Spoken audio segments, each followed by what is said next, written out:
Vamos lá, galera, chegando na área aí. Vamos dar uma passada rápida aqui na parte especial, não é isso? Então, cumprindo aqui a minha palavra, falei que ia fazer uma live acerca da parte especial, passando aquelas informações que não deu para passar no aulão, né? Um detalhe ou outro aqui para chamar a sua atenção. Então, vai ser uma live jogo duro, vou falar rápido, você tem que estar ligado aí. Nem tem musiquinha hoje, né? Veja que eu já estou entrando já aqui, já no mérito, né? Beleza? Tranquilo? Pessoal aí vai bombando aí de coraçõezinhos. Olha, eu quero falar o seguinte, você não pode deixar de participar do aulão Adelante, Polícia Civil Espírito Santo, né? Já está lá no site. Primeiro lote já tá em fase já de encerramento. Você tem que correr lá e fazer a inscrição lá no site no www.adelante.net.br. Beleza? Tranquilo.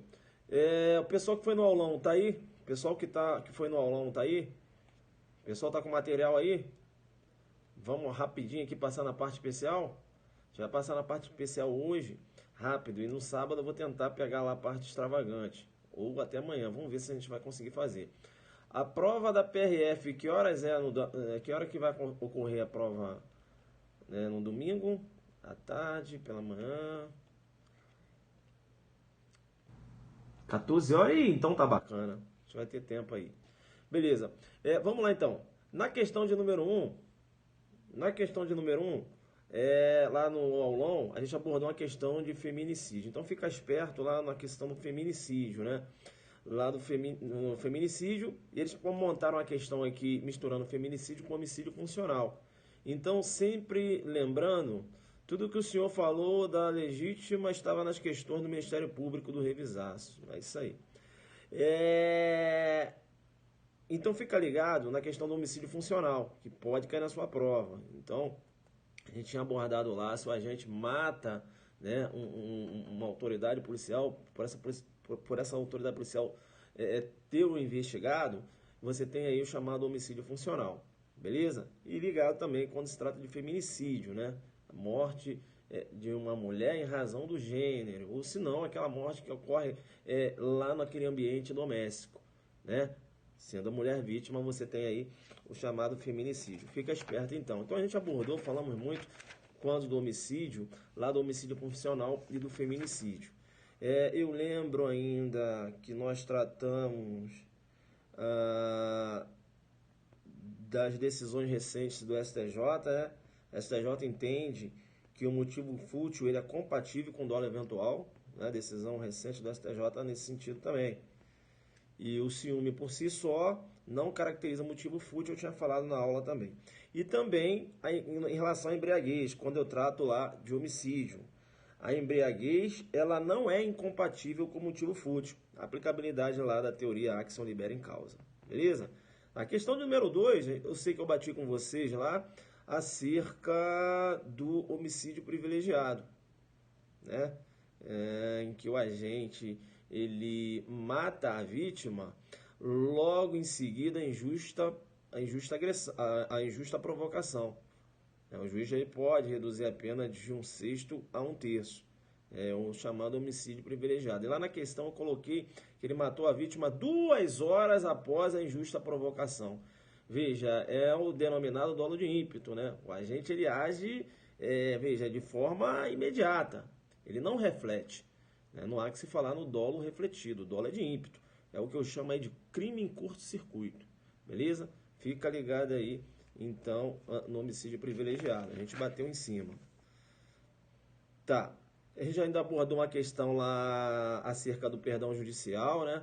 Lá no 121, parágrafo 5º, na hipótese de homicídio culposo, o juiz poderá deixar de aplicar a pena, se as consequências da infração atingirem o próprio agente de forma tão grave que a sanção penal se torne necessária. É o perdão judicial, homicídio culposo, perdão judicial em sede de homicídio culposo.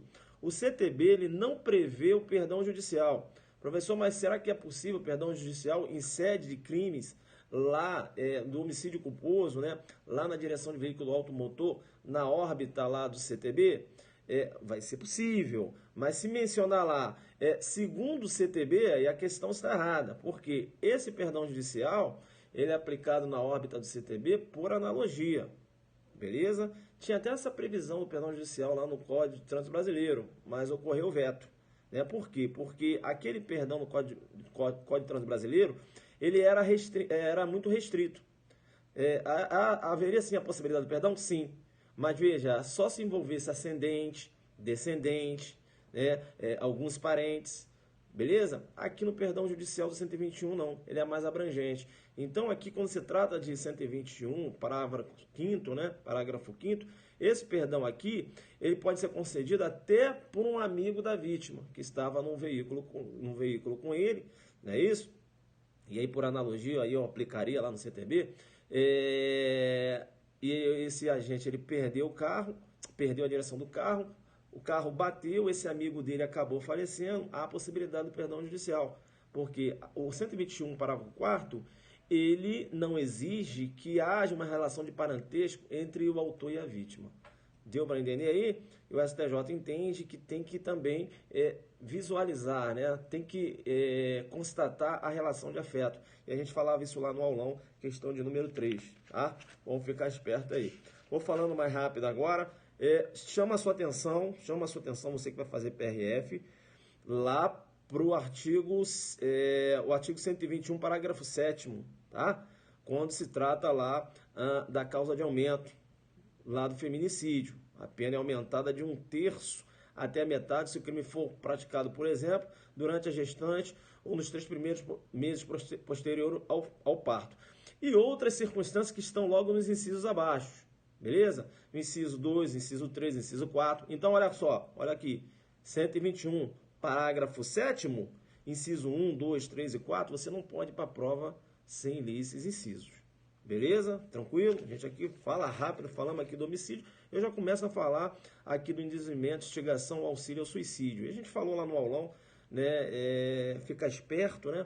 A consumação do crime de participação em suicídio se ocorrer a lesão grave, não é isso? Ou a morte da vítima. Se ocorre apenas lesão leve, para aquele que induziu, né, ou auxiliou, o fato será considerado atípico. Tá, a pegadinha de prova, e a gente falava isso lá no aulão, é acerca do aumento da pena.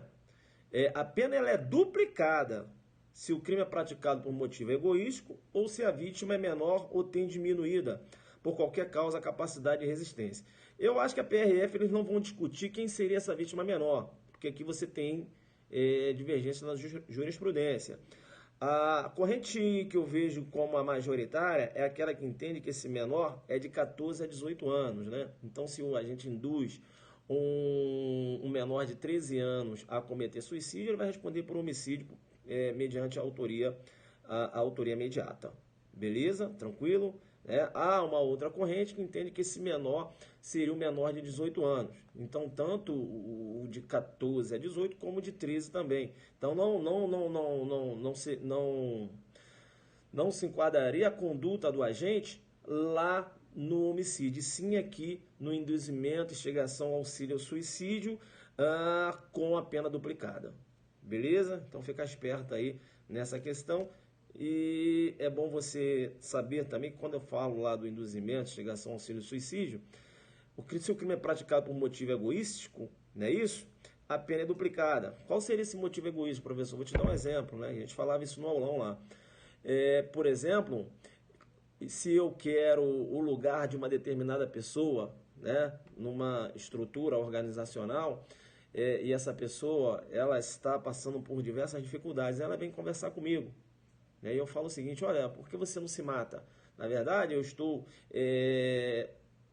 criando essa ideia na cabeça dessa pessoa para ela se matar e eu pegar o lugar dela lá na empresa. Entenderam ou não? Eu vou responder pelo delito de participação em suicídio, mas com a pena duplicada. Por quê? Porque esse motivo é um motivo egoístico. Beleza?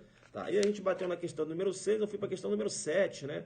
Lá no aulão a gente tratou lá do infanticídio, né? E a pegadinha é muito boa que eu montei essa questão, porque aqui eu falo do perdão judicial em sede de infanticídio.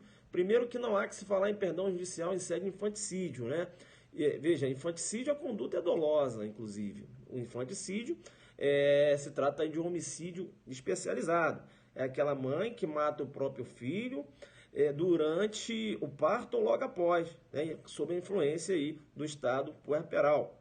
É importante que quando eu trato lá do denominado infanticídio, não vai cair na prova de vocês, porque pelo que eu percebi lá, não cai a teoria do erro. Mas fica ligado, né? Sei lá, o examinador pode dar uma voada lá e jogar uma situação de erro contra a pessoa, né? Então, se a mãe, em estado puerperal, ela mata o filho de outrem, pensando que é o próprio filho, há também aí o delito de infanticídio. Beleza?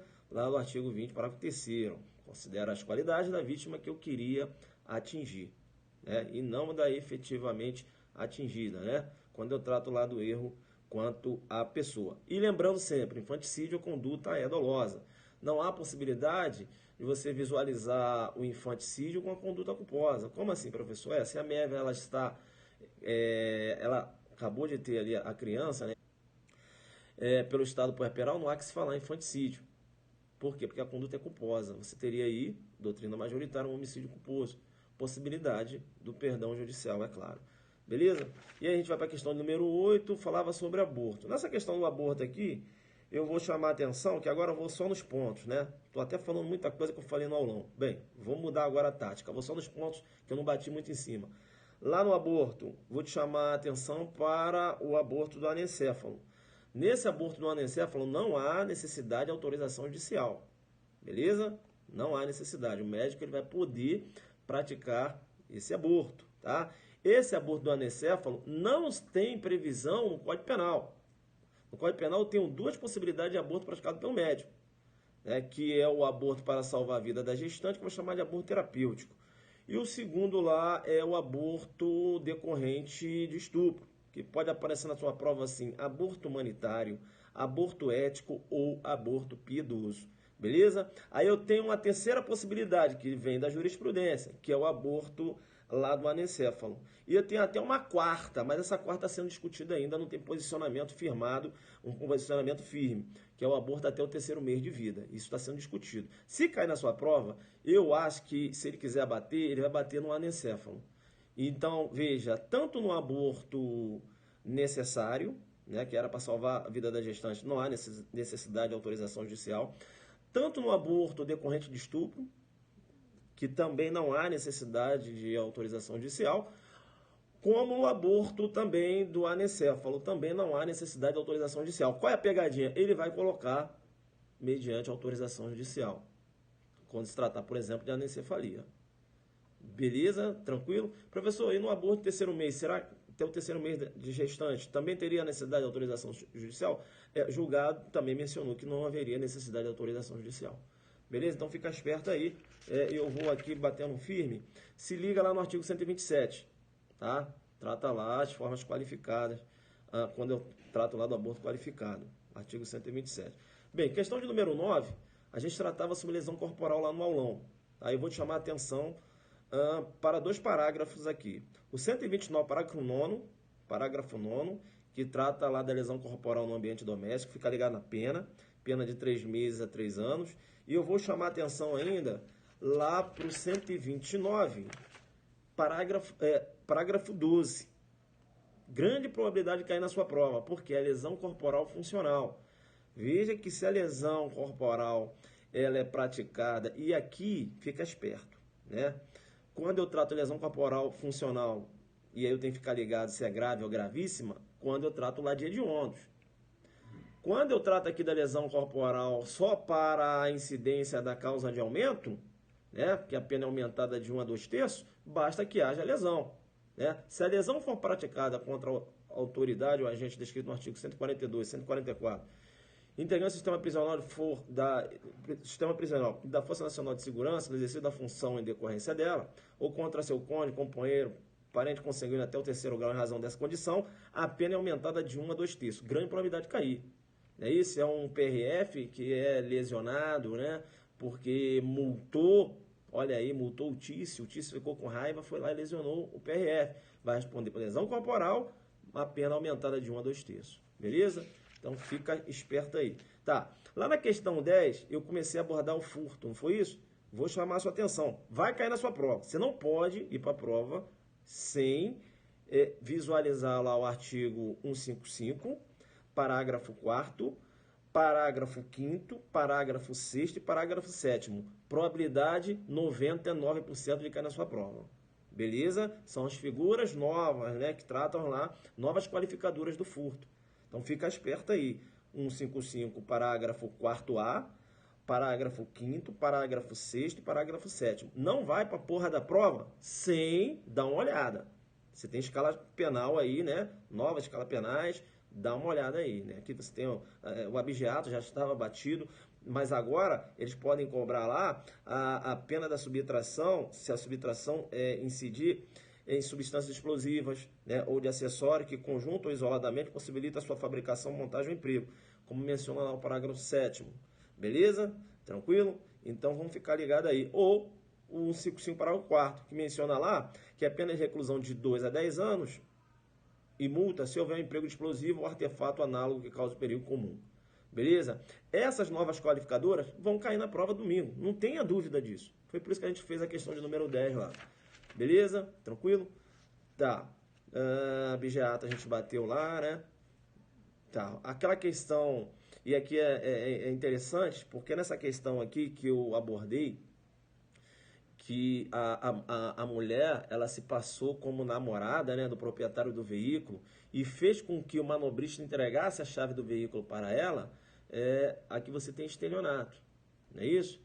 E aí eu queria chamar a atenção de vocês o seguinte, eu acho que eu não falei lá no aulão.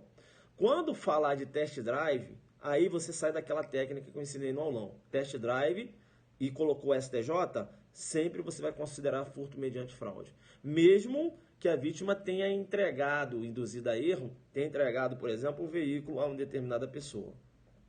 Beleza? Furto mediante fraude. Agora, não fala nada de test drive. A vítima foi induzida a erro e ela entregou, por exemplo, o veículo a uma determinada pessoa, você tem estelionato. Foi o que aconteceu na questão de número 11.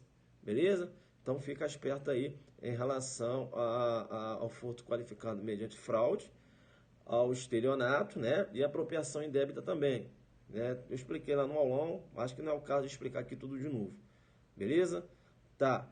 Eu vou chamar sua atenção, já que eu falei de estelionato, olha que a pena do estelionato a pena aplica-se em dobro se o crime for cometido contra idoso. Isso é novo. Né? Então, estelionato, se o crime é praticado em face do idoso, a pena aumenta em dobro. Beleza? Fica esperto aí.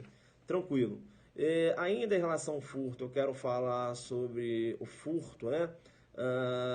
Praticado durante o repouso noturno, a causa de aumento de pena, né? A pena aumenta-se de 1/3 se o crime é praticado durante o repouso noturno. E eu falava para vocês, ficar ligado no repouso noturno. Não tem horário fixo para dizer qual é o horário do repouso noturno. Repouso noturno ele vai se iniciar quando a vida na cidade, veja, a movimentação de pessoas ela diminui bastante. Então, repouso noturno em São Paulo vai se considerar o que? 23 horas? Pode ser? Né? Agora, uma cidadezinha do interior, às 18 horas, 19, 19h30, 20 horas, você já pode até considerar as 20 horas já como um repouso noturno, né? Que aquela cidade, a movimentação, ela diminui ou se encerra totalmente bem mais cedo. Beleza?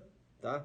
Fica ligado também lá no furto privilegiado, a gente já falava lá, né? Se o criminoso é primário de pequeno valor, coisa furtada, o juiz pode substituir a pena de reclusão a pena de detenção, diminuindo de 1 a 2/3 ou aplicar somente a pena de multa. É o chamado furto privilegiado, previsto lá no parágrafo 2º.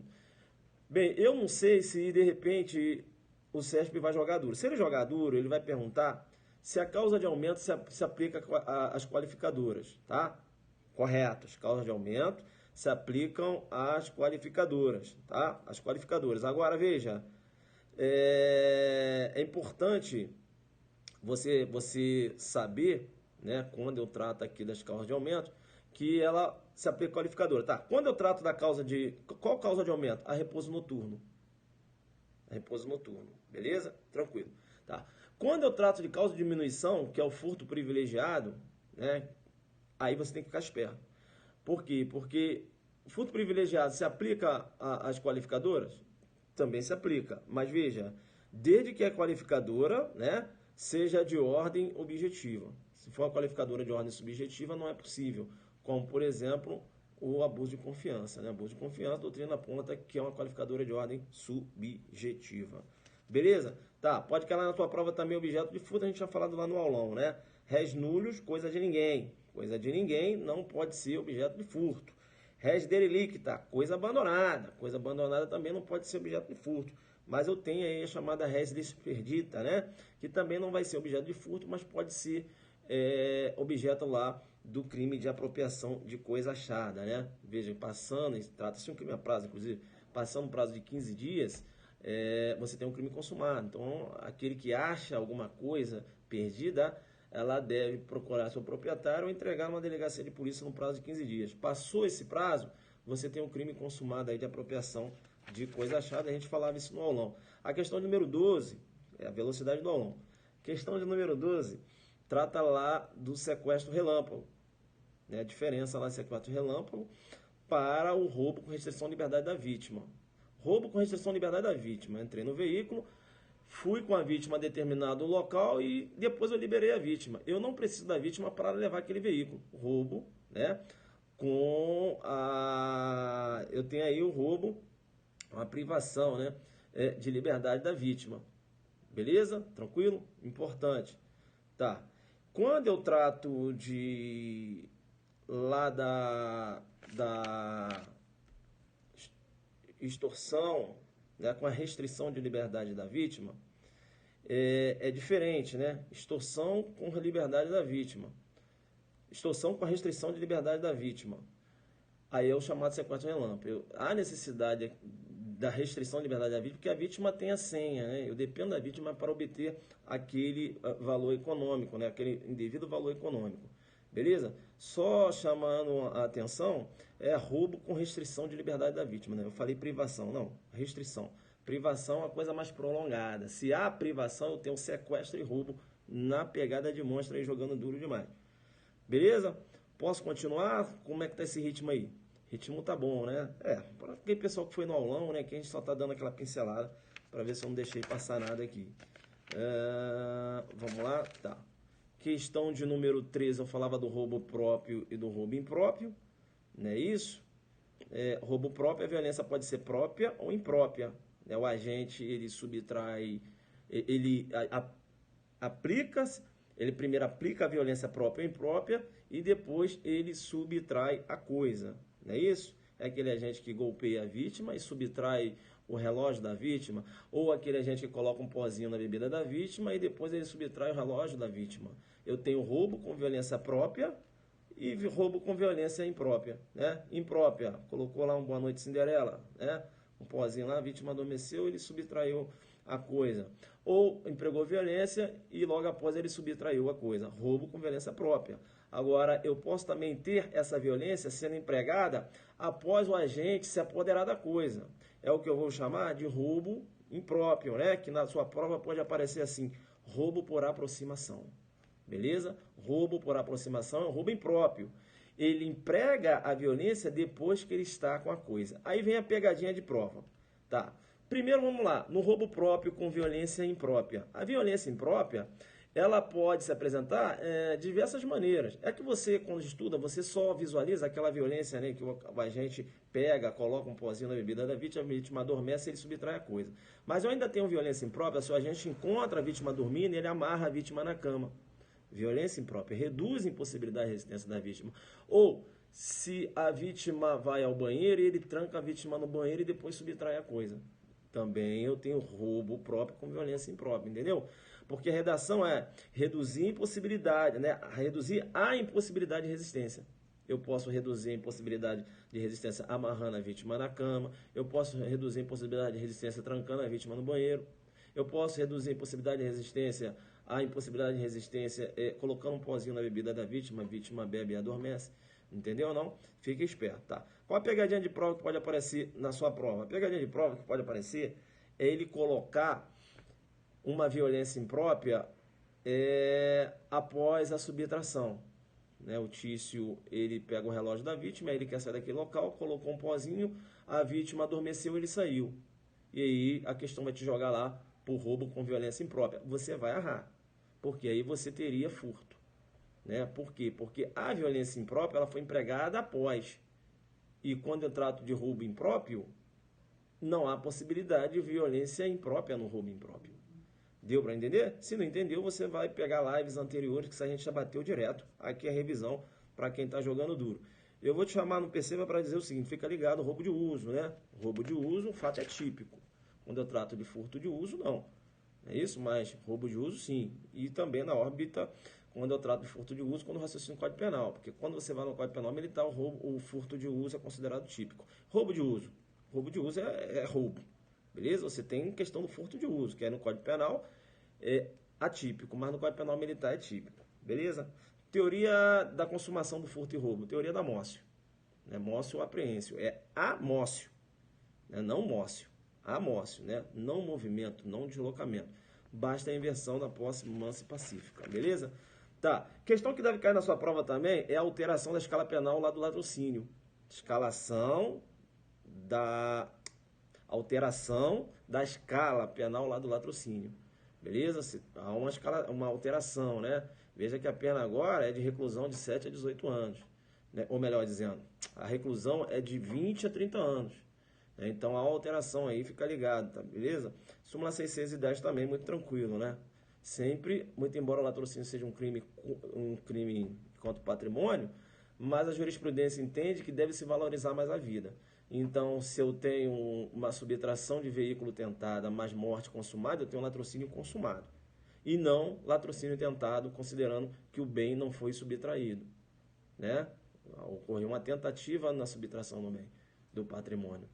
Tecnicamente, eu teria latrocínio tentado mesmo com a morte da vítima, tecnicamente falando. É por isso que você tem uma súmula, né? A jurisprudência, não, mas peraí, né? A vida é o maior bem jurídico. Então, se ocorrer a morte da vítima, eu tenho latrocínio consumado, mesmo que a coisa não tenha sido subtraída. Professor, mas é possível tentativa de latrocínio? É, tentativa de latrocínio. Tentei levar o veículo, não consegui levar o veículo, mas atirei na vítima. Atirou na vítima, sim, mas a vítima não morreu. Tentativa de latrocínio. A mesma coisa, se eu levo o veículo, atiro na vítima e a vítima também não morre. Tentativa de latrocínio também. Beleza? Tranquilo? Então fica esperto aí. Tá. Importante. Agora vai cair uma questão na sua prova. Isso a gente já tinha falado. Nas causas de aumento do roubo lá. Qual a pegadinha que ele vai fazer? Ele sabe que o examinador, né, com alteração, através da lei 13.654, ele vai pegar essa causa de aumento, a pena aumenta de 1/3 até metade, por exemplo, se há concurso de 2 ou mais pessoas, não é isso? Se a vítima está a serviço de transporte de valores, o agente conhece a tal circunstância. Importante isso aqui. Tá? Ele vai pegar essa causa de aumento de 1/3 e vai inverter. Vai inverter em relação a qual outra causa de aumento? Ele vai inverter com a causa de aumento do 2A. Porque lá no parágrafo 2A, eu tenho um roubo também majorado, mas a pena aumenta de 2/3 se a violência ou ameaça é exercida com emprego de arma de fogo. Então ele vai inverter as causas de aumento. Ele vai falar que a pena aumenta de 1/3 até metade se a violência ou ameaça é exercida com emprego de arma de fogo, e você sabe que ocorreu uma alteração, e aí você vai considerar correto, você vai dançar, porque a pena aqui aumenta a pena de 2/3, e não de 1/3 até a metade. Beleza? Cuidado então que ele vai trocar. Tá, vai ser muita covardia se ele pedir isso, mas vamos lá. Já viu lá no inciso 3 que ele fala se a vítima está a serviço de transporte de valores e o agente conhece tal circunstância? Vamos supor então que eu tenho o proprietário de uma determinada mercearia e esse proprietário ele está levando valores econômicos para depositar em um banco. E eu tenho o Tício que sabe que aquele proprietário está levando, transportando valores em dinheiro. E o Tício, mediante violência, né, com emprego de uma faca, vamos até colocar uma faca aí, ele aborda essa vítima. Esse roubo ele vai ser majorado, considerando que essa vítima transportava valores em seu veículo, e o Tício sabia dessa circunstância, esse roubo não será majorado. Professor, não será majorado por quê? Veja que o inciso 3 menciona, se a vítima está a serviço de transporte de valores. O proprietário não pode estar a serviço dele mesmo. Entendeu? Não. Eu não posso estar a serviço, entendeu? Eu sou proprietário. Entendeu? Então não basta a pessoa estar transportando valores e o cara saber, não. Esse dispositivo foi criado justamente para aquelas empresas que transportavam valores. Lembram naquela época que o pessoal abordava direto esses veículos, né, de transporte de valores? Então foi por isso que criou-se esse inciso aqui. Então não se aplica indiscriminadamente, não. Fica ligado, né? Para quem está a serviço de transporte de valores. Então coloca a questão, o cara é proprietário do estabelecimento, conduzindo valores em dinheiro, isso, carro forte, conduzindo valores em dinheiro, mas ele é o proprietário, então ele não está a serviço dele mesmo. Não há incidência dessa causa de aumento. Tá? E o STJ também entende que não é só valores econômicos, não. Valor econômico não. Você tem aqui uma questão também de algo, né? Ou melhor, o STJ entende que não é apenas dinheiro, né? É qualquer objeto que tenha valor econômico. E até aplicou quando uma transportadora estava transportando cosméticos. E o cara sabia que aquela transportadora estava transportando uma grande quantidade de cosméticos e realizou a abordagem. Respondeu por roubo majorado. Beleza? Muito faixa preta. PRF pediu uma parada dessa aí. Mas, enfim. Tá aí. Se ligaram, então, vai cair 157, parágrafo 2º e 157, parágrafo 2º-A. Aquela discussão batidona, não vou ficar batendo aqui, né, na questão da arma branca agora. Tá? Em relação à arma branca, eu posso até considerar que ocorreu um abolício crimes em relação à causa de aumento, quando se trata de arma branca. Não é isso? Agora, somente a arma de fogo, a incidência da causa de aumento de pena. Quando você trata de arma branca, não. Porque a lei ela trouxe seu bojo a seguinte redação. Aumenta a pena de 2/3 a violência ou ameaça exercida com emprego de arma de fogo. Ele não falou mais arma. Então, quem praticou o delito e estava respondendo por roubo majorado por ter praticado o delito com uma faca, em relação a majorante, eu tenho abolício. Claro, o cara vai continuar respondendo lá pelo roubo, mas roubo simples. Deu para entender, né? Beleza. Vamos lá. Tá. Fica esperto na receptação, né? No parágrafo 4º da receptação, que ele menciona a receptação é punível, ainda que desconhecido ou isento o autor do crime que provê a coisa. Isso é muito interessante, porque eu posso ter o crime de receptação quando a conduta foi praticada por um menor. O menor ali furtou um veículo e aquele que está adquirindo aquele veículo tem ciência de que o menor praticou aquele delito de furto, o delito de furto do veículo. E mesmo assim ele compra aquele veículo. Veja que a receptação punível, ainda que isento de pena. Entendeu? Ainda que isento de pena. Um louco, por exemplo, que subtraiu um veículo, se você compra um veículo de um louco, né? Você ainda vai responder por receptação. Então não é porque você vai... mas o louco não comete crime por ausência de culpabilidade num raciocínio aí de uma estrutura de crime tripartido, crime fato típico, antijurídico culpável. O louco não tem culpabilidade, não cometeu crime. Então se ele subtrair um objeto, eu não vou responder por receptação porque esse objeto não pode ser produto de crime. Não, porque o artigo 180, parágrafo 4, menciona a receptação punida, ainda que desconhecido ou isento de pena, o autor do crime provê a coisa. Ou seja, ainda que isento de pena, ou seja, ainda que tenha sido praticado por um louco. Entendeu ou não? Então, muito importante aí, né? Aí a gente bateu lá a receptação própria e imprópria, não tem como eu ficar mais batendo isso aqui. Tá, na questão 16 a gente tratava da extorsão. Um detalhe que eu queria passar para vocês. Fica ligado aí na extorsão, no parágrafo 1º, né? Parágrafo 2º, que trata lá da qualificadora, beleza? Consumação da extorsão com a mera exigência. Sequestro relâmpago configura extorsão. Volta um pouco, tá? Extorsão virtual, né? O falso sequestro configura a extorsão virtual, beleza? É possível, inclusive, tentativa aqui. E também o sequestro relâmpago configura o delito de extorsão. Né? Aquela extorsão com restrição de liberdade da vítima. Agora, essa restrição ela tem que ser necessária. É o tício que aborda a vítima, leva a vítima até um caixa eletrônico, a vítima tem o conhecimento da senha, né? Porque o cartão é dela, e eu necessito dessa informação da vítima para obter aquela vantagem econômica que se encontra dentro daquele caixa eletrônico. Ela me passa a senha, né? Eu, com a restrição de liberdade dela, levo essa vítima até o caixa eletrônico e ali, mediante violência ou grave ameaça, eu faço a exigência, né, para que ela me dê esse número, ou senão ela venha digitar. Eu tenho aí extorsão com restrição de liberdade da vítima. É diferente do roubo com restrição de liberdade da vítima. Eu abordo a vítima dentro de um carro, levo a vítima até um determinado local e depois libero a vítima. Não era necessário para eu subtrair o carro a presença da vítima dentro do veículo, mas mesmo assim ocorreu uma pequena restrição, né? Então é um roubo majorado com restrição de liberdade da vítima, que alguns gostam de chamar de sequestro relâmpago erradamente. O sequestro relâmpago é a extorsão com a restrição de liberdade da vítima. Beleza? Tranquilo? Tá. Quando eu trato ainda lá de extorsão, cuidado para não fazer confusão. Não se refere à consumação. Consumação da extorsão é com a mera exigência. Extorsão mediante sequestro é uma outra situação. Aí a consumação da extorsão mediante sequestro é com cerceamento de liberdade da vítima.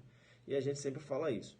Bom você saber também que é possível, né? Não vai cair concurso de crimes no concurso de vocês, mas é bom vocês terem conhecimento que é possível concurso de crimes entre extorsão mediante sequestro e abuso de autoridade. Professor, não entendi nada. Eu tenho um grupo de policiais que sequestraram o Mévio. O Mévio é um vagabundão. Levaram ele para o cativeiro, estão exigindo da quadrilha determinada quantia em dinheiro. Eu tenho extorsão mediante sequestro e, além disso, abuso de autoridade. Irão responder por 2 crimes.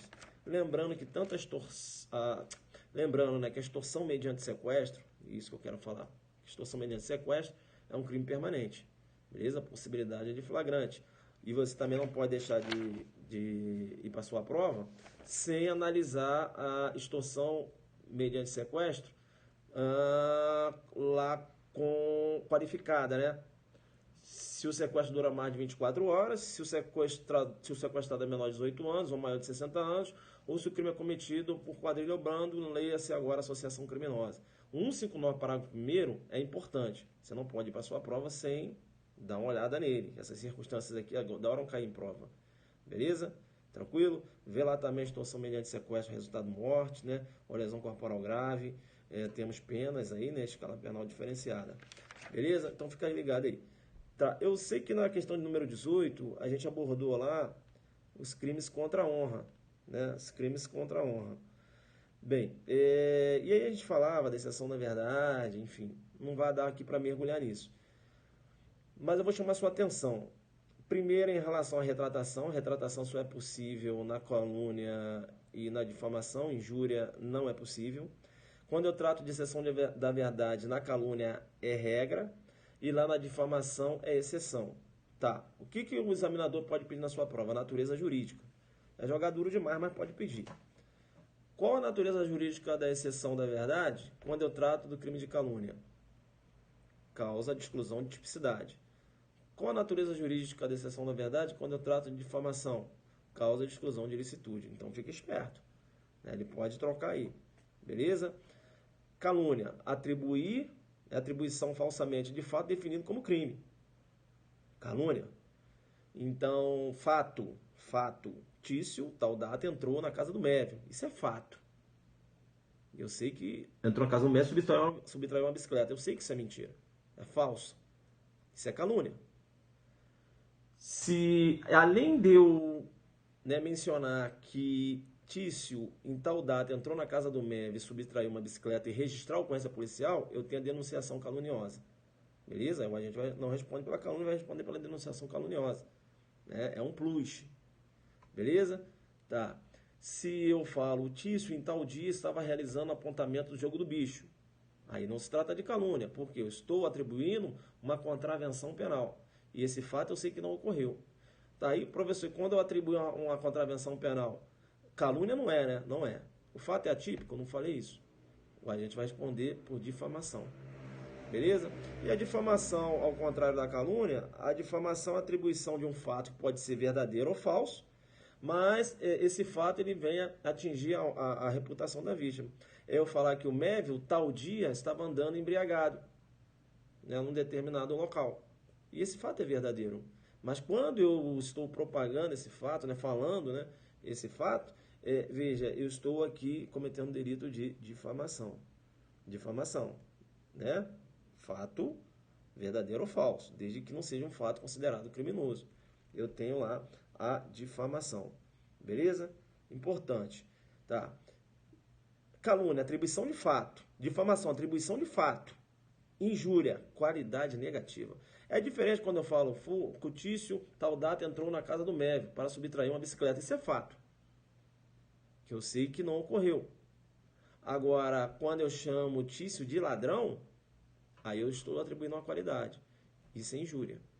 Beleza? Chamar de ladrão é injúria. Falar que o fulano tal dia entrou numa residência, isso é fato. Calúnia. Entendeu? Que eu sei, entrou na residência subtraiu uma bicicleta, eu sei que esse fato não ocorreu. Se eu atribuo uma qualidade, é injúria. Né? Fulano é ladrão, isso é injúria. Beleza? Tranquilo? Bah. Professor, mas se o cara for ladrão mesmo, continua sendo injúria.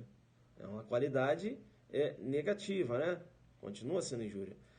A grande questão, mas se eu provar que ele é ladrão, ora, a injúria não admite exceção da verdade. Entenderam ou não? Então, se o cara chegar pra mim e falar, você é feioso, o cara me chama de feioso, aí ele vai entrar com a exceção da verdade para provar que eu sou feioso? Quebra meu galho, né? Entendeu ou não? Cuidado então que ele vai jogar a exceção da verdade aí. Beleza? Na injúria, quando não é possível. Tá, aí eu lembro, né, que a gente caminhou e a gente chegou lá no uso do documento falso. Essa questão do documento falso vai cair na sua prova. Qual? É aquela pessoa que está andando em um veículo e o PRF para essa pessoa na blitz. E essa pessoa apresenta uma documentação, uma habilitação para conduzir veículo automotor falsa.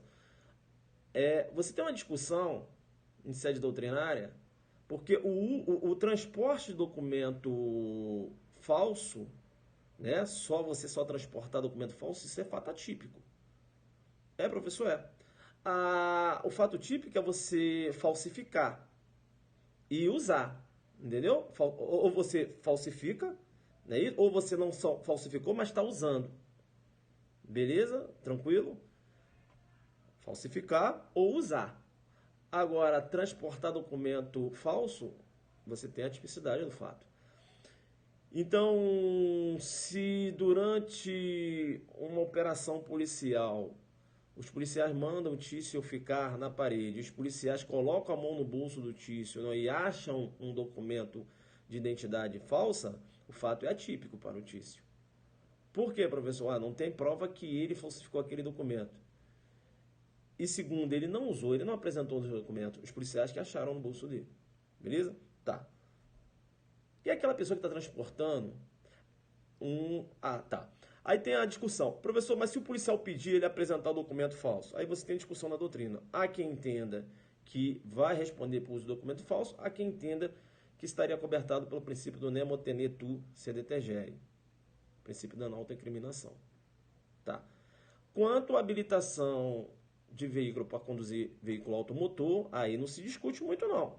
Por quê? Porque para conduzir veículo automotor, o artigo 159, parágrafo 1º da Lei 9.503, CTB, exige que o agente esteja portando carteira de habilitação. Então, para conduzir veículo automotor, eles têm que estar usando a carteira, ou seja, quando a carteira está no bolso dele, está usando. Então, se os policiais têm acesso a essa carteira e essa carteira é falsa, ou ele apresenta essa carteira falsa, vai responder pelo delito lá do 304.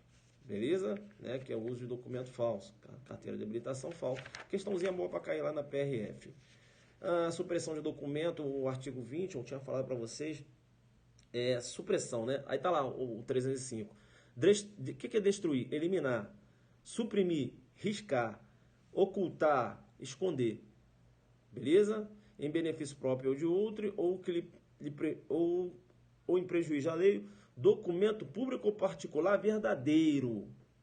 Então, se o agente ele tem acesso a um processo, ele pega um documento que está constando daquele processo, mas um documento que é cópia, não há tipicidade do fato. O documento tem que ser verdadeiro, né? Lá no delito de supressão de documento. Cópia de documento, se ele rasga, rabisca de um documento que faz parte de um processo, não há que se falar lá no delito 305. Beleza? Vamos ficar esperto aí. A moeda falsa também, o 289 é importante, né? 289, o caput, o parágrafo 2º também. Né? Também não vou discutir aqui, que eu já falei no longo, vou ter que andar. Tá, questão 22, a gente falava lá do delito de concussão, não é isso? Delito de concussão. Tá. E eu falei para vocês lá que a concussão não tem como elementares a violência e grave ameaça. Né? E importante na concussão é que se o agente exige, né, e a vítima ela dá, não é isso? O agente vai responder por concussão, o agente público, né? Claro, ele exigindo, né, para si ou para outro, direto ou indiretamente, ainda que fora das funções ou antes de assumi-las, mas em razão dela, né, vantagem devida. Ele exige, se a vítima ela acaba se sentindo coagida e entrega um determinado valor em dinheiro, ele vai responder por concussão. Né? E a vítima? A vítima não vai responder por nada. O mesmo raciocínio eu tenho lá quando eu trato, mas eu vou tratar mais à frente da corrupção passiva, uma pegadinha que pode aparecer lá. Beleza? Tá, professor, então o funcionário público, toda vez que ele realiza uma exigência, né, ele vai... A conduta dele é enquadrada lá na concussão? Não. Porque se ele realiza essa exigência mediante violência e grave ameaça, por exemplo, exigindo um determinado valor a um traficante para não prendê-lo, né, dizendo o seguinte, olha, se você não me der esse dinheiro, ou melhor dizendo, ele exige, né, de um valor econômico de um traficante para não matá-lo, por exemplo, eu tenho aí extorsão. E ele é funcionário público, né, um policial, né, realizando uma exigência. Mas veja, essa exigência foi mediante grave ameaça. Né? Você tem aí a extorsão. Então, cuidado com essa ideia de que a concussão é uma extorsão praticada por funcionário público. Não é bem assim, não. Beleza? Tá. Aí na questão 23, eu tratei lá da corrupção passiva, não é isso? Corrupção passiva, tá? Quanto à corrupção passiva, eu vou te chamar na atenção. Vou te chamar a atenção por quê? Porque fica ligado na corrupção passiva, porque olha só, corrupção passiva, funcionário público, corrupção ativa, particular. Funcionário público solicita, particular acabou, né, dando esse dinheiro para o funcionário público. Funcionário público, corrupção passiva, particular, fato atípico. É diferente quando o particular oferece e o funcionário público recebe. Funcionário público, corrupção passiva, particular, corrupção ativa. A mesma coisa se o particular prometer e o funcionário público aceitar. Funcionário público, corrupção passiva e o particular, corrupção ativa. A corrupção passiva, ela pode ser classificada, de repente cai essa classificação na prova de vocês. Eu posso ter uma corrupção passiva própria. Quando é que a corrupção passiva é própria? A corrupção passiva ela vai ser própria quando a gente negocia um ato ilícito. Como assim, professor? Eu tenho um PRF e ele diz o seguinte, olha, se você me der determinado valor, eu não irei autuá-lo. Beleza? Aí o PRF, corrupção passiva própria. Professor, e o particular? Foi o PRF que solicitou? Foi. Se o particular ele acabar cedendo e der esse dinheiro, o particular, fato atípico. Agora, se o particular chega, ei, policial, olha só, não me autua não, que eu tenho aqui um dinheirinho para te dar. Aí o policial aceita, então particular, corrupção ativa e o PRF, corrupção passiva. Tá. E aí eu volto para falar da classificação da corrupção passiva. Então, posso ter uma corrupção passiva própria, o agente negocia um ato ilícito. É esse exemplo que eu dei agora. O PRF pede um dinheiro ao particular para não autuá-lo. E o particular dá ao PRF. Beleza. Mas eu posso ter também a corrupção passiva imprópria. Quando é que uma corrupção passiva vai ser imprópria? Quando eu negocio ato lícito. O delegado solicita, né? Eu falei solicita nas corrupções aqui, né? O verbo é solicitar, hein? Se eu falei exigir, tira isso daí. o delegado solicita determinado dinheiro altíssimo para agilizar o andamento de um inquérito. Corrupção passiva imprópria, porque esse ato é lícito. Dar andamento ao inquérito é lícito, mas ele solicita um dinheiro para agilizar. Corrupção passiva imprópria. Beleza? Negociação de ato lícito. Corrupção passiva imprópria, corrupção passiva própria, negociação de ato ilícito. Ilícito, própria. Ilícito, lícito, imprópria. Beleza? Tranquilo. É importante ainda que eles podem pedir doutrina lá nos crimes contra a administração pública, querendo saber se você sabe o que é um crime funcional próprio, o que é um crime funcional impróprio. Crime funcional próprio é aquele que, se eu retirar a qualidade de funcionário público, o fato se torna atípico, como, por exemplo, lá na corrupção passiva, né, praticada por funcionário público. Crime funcional impróprio é aquele que, se eu retirar a qualidade de funcionário público, ainda assim o fato continua com a roupagem típica. Por exemplo, no peculato. Peculato, apropriação, peculato, furto. Retirei a qualidade de funcionário público. A gente vai responder? Vai. Por apropriação indébita ou por furto. Então, esses crimes que eu retiro a qualidade de funcionário público, ainda assim há uma readequação da figura típica, são os denominados crimes funcionais impróprios. Deu para entender isso? Beleza? Tá. Não vai dar para a gente abordar aqui, mas fica ligado lá na corrupção passiva exaurida, tá? 317, parágrafo 1º. Lá na corrupção passiva privilegiada, 317, parágrafo 2º. Não vai dar aqui para a gente, né, mergulhar nisso aqui.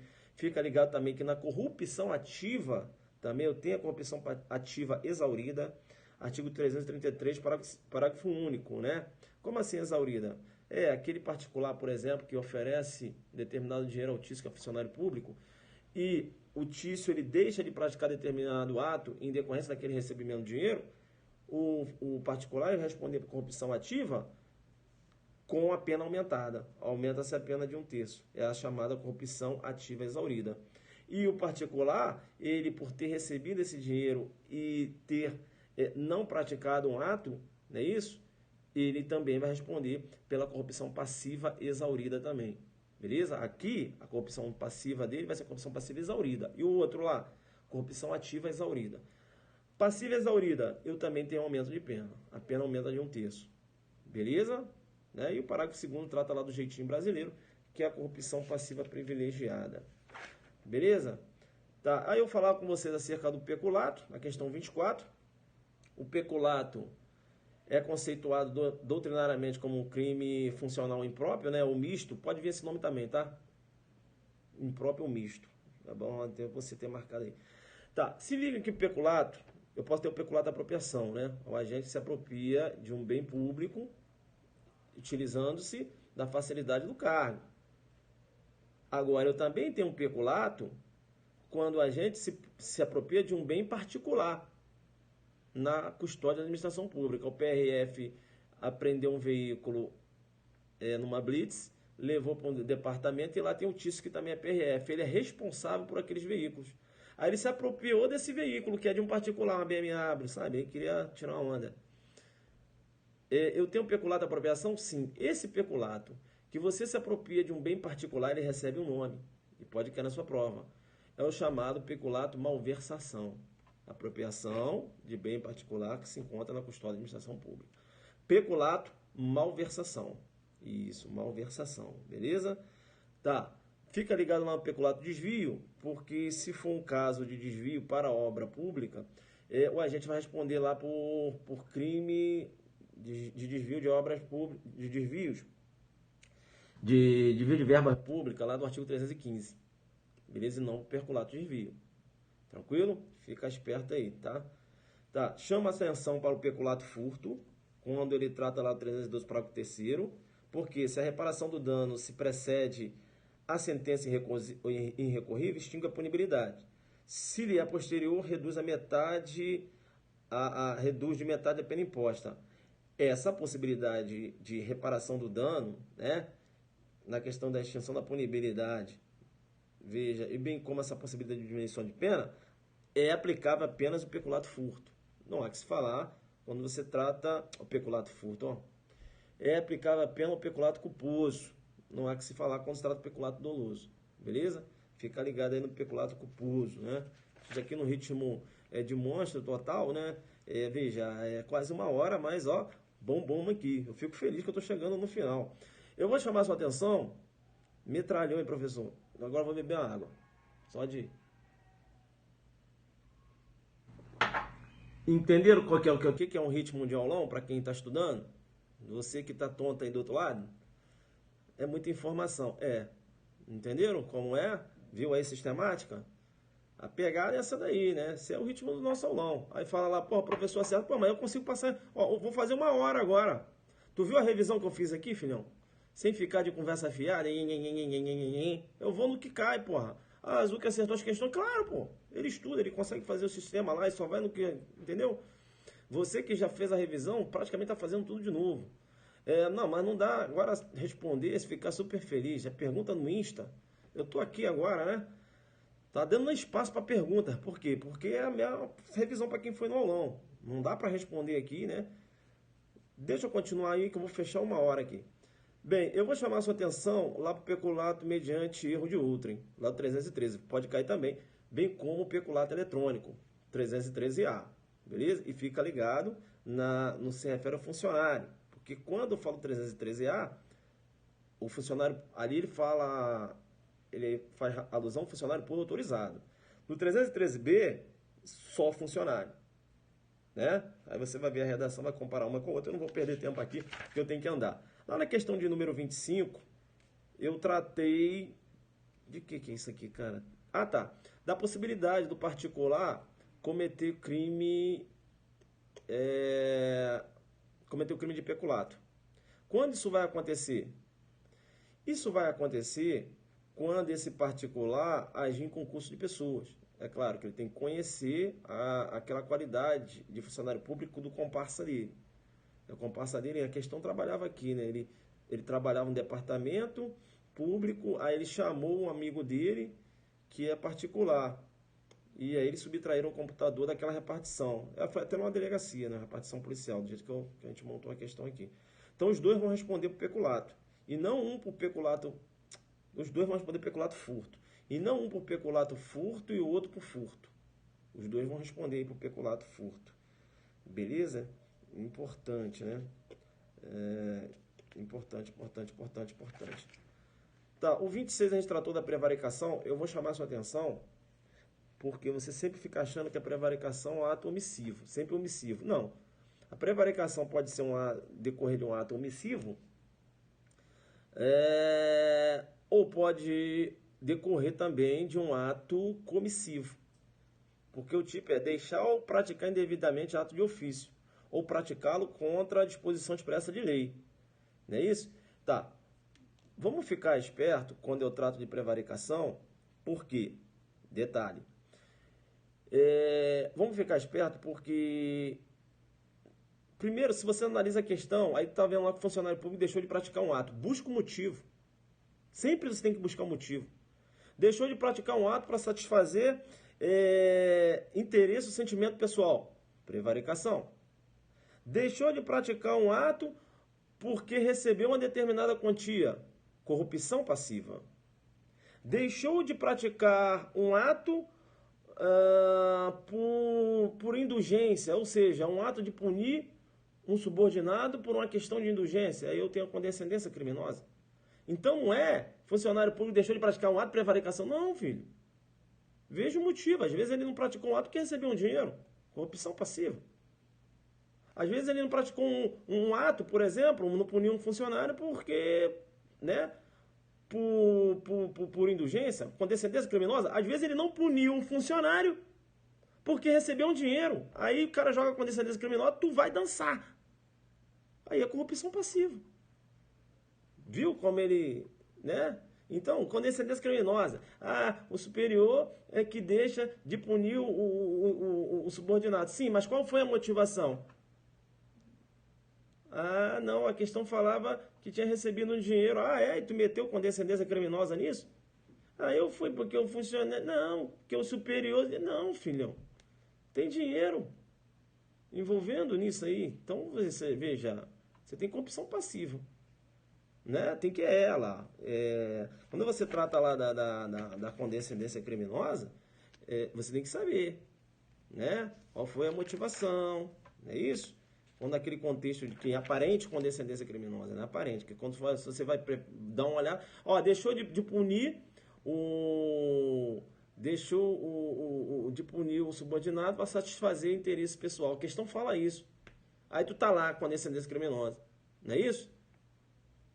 Vai dançar, porque é prevaricação.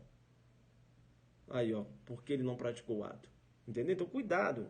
Ele monta uma aparente condescendência criminosa quando na verdade é prevaricação. Ele monta uma aparente condescendência criminosa quando na verdade é uma corrupção passiva. Né? Ele coloca um superior ou inferior e você, igual um bobão, já vai metendo condescendência. Vai dançar. Então, busca a motivação. Beleza? Tá, questão 27, a gente já tinha trabalhado lá. Né? Corrupção passiva. Tá. Desacato. Grande questãozinha para cair. Primeiro, porque ocorreu uma discussão acerca da criminalização ou não, né? Lá do desacato. Bem, olha só, vamos lá. O desacato é aquela ação, né, de menosprezar aquela função pública exercida por aquele funcionário público. O desacato, e eu tenho quase 4 horas falando só de desacato no YouTube. Coloca lá desacato, aula 1, aula 2, aula 3. Tem umas 3 aulas lá. Bate lá em cima. Beleza? Tá. Vou falar aqui resumidamente. O desacato ele pode ser praticado mediante ação ou omissão. Vocês conhecem muito a ação, através de verbos, gestos, mas o desacato praticado através de omissão. Então, se eu chego numa roda de PRFs, né? Então, tem lá 5 PRFs conversando, e eu chego lá e cumprimento os 4 PRF, e um deles eu não cumprimento. Entendeu, não? Então aqui eu tenho desacato em relação a esse. É um ato omissivo, né? A doutrina aponta deixar de cumprimentar um funcionário público em uma reunião de pessoas. Entendeu? Então, de repente, com uma questãozinha dessa aí, você vai bater. E esse desacato, o desacato, você vai verificar que ele demanda, né, a presença do funcionário público. Não há necessidade de face a face. Eu passo na porta do delegado de polícia, e xingo o delegado. Não é isso? Nem o visualizei, mas eu passei na porta ali do gabinete do delegado. Eu tenho desacato, não há necessidade de face a face. Né? Mas o delegado se encontrava no local. Eu tenho desacato. Eu ainda vou ter desacato se o delegado está realizando uma operação policial. Eu chego, seu delegado, seu corrupto, no meio da rua. Desacato.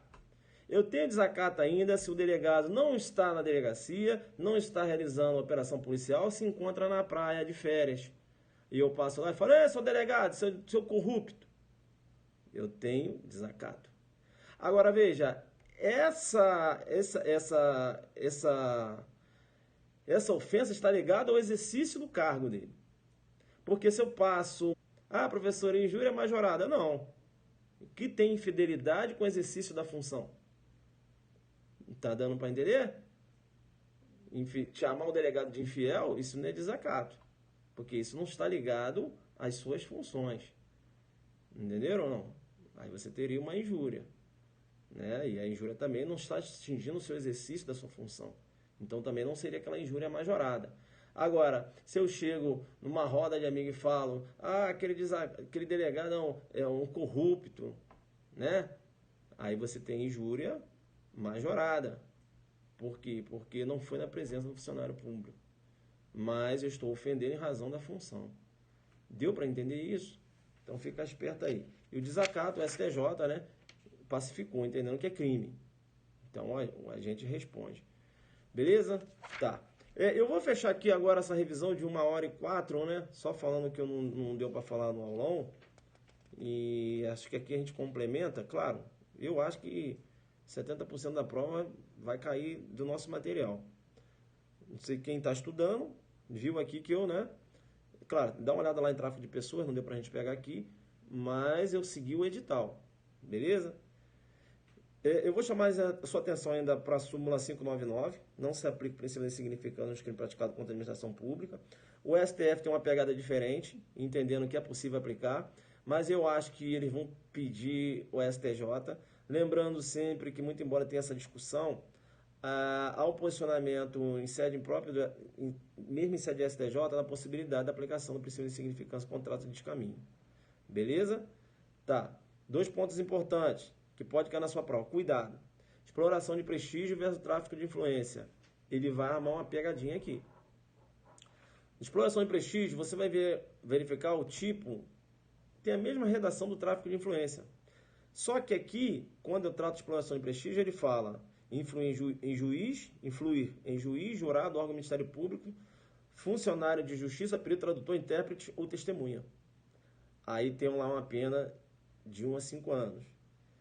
Quando eu trato de tráfico de influência, ele fala solicitar, exigir, cobrar, obter para si ou para outra em vantagem ou promessa de vantagem a pretexto de influir. Aí vem, em ato praticado por funcionário público no exercício da função. Se liga, o delegado de polícia não está aqui na exploração de prestígio.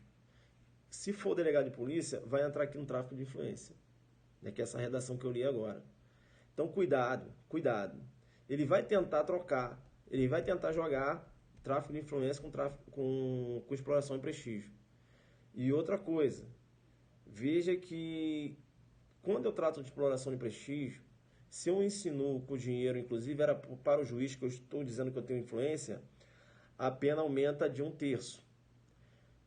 Se eu chego e digo que eu vou influenciar na decisão de um delegado de polícia, e inclusive o dinheiro também vai servir para ele, como é delegado de polícia, vai para o tráfico de influência e não de exploração de prestígio. E aqui também eu tenho a causa de aumento de pena, mas aqui a pena aumenta da metade. Beleza? Lá no 357, exploração de prestígio, a pena aumenta de 1/3. E no tráfico de influência, aumenta da metade. Então, quais são as pegadinhas que ele vai armar na sua prova? Ele vai tentar trocar a exploração de prestígio pelo tráfico de influência e também vai tentar trocar as causas de aumento de um e de outro. Porque as redações são parecidas e é aqui que tem a pegadinha, aqui que ele vai trabalhar em cima de você. Beleza? Fique esperto então. Exploração de prestígio, tráfico de influência. Não dá mole, ele vai te pegar aqui. E para finalizar, você não pode estudar lá a advocacia administrativa lá do artigo 321. Bacana, né? Tranquilo? Fica lá no 321. Não vai dar pra gente entrar aqui, já tá 1h07. Beleza, pessoal? Então, acho que a gente deu aqui, né, 1h07 aí, bateu firme, muita informação, né? Você que não foi no aulão, acabou pegando vários bizus aqui que a gente deu. Claro, né? Cansado jogando duro. E aqui a gente passou, claro, né? Aquele ritmo de aulão. Então, 1 hora, né? Lá no aulão é bem mais rápido, né? Foi bom que aqui eu passei informações que eu não tinha passado lá no aulão. E parte especial, né? Parte geral a gente já viu. E depois eu vou fazer uma dessa aí na parte de extravagante, até a prova da PRF. Beleza, então? Um abraço pra vocês aí, hein? A gente vai se falando aí. Quem ainda não comprou olha lá o aulão da Polícia Civil do Espírito Santo, tem que correr lá no site. Beleza? Vou lá então, porque eu já tô tonto aqui e esse ritmo foi muito forte. Vamos lá. Espírito Santo, Vitória, é isso aí. Valeu, galera.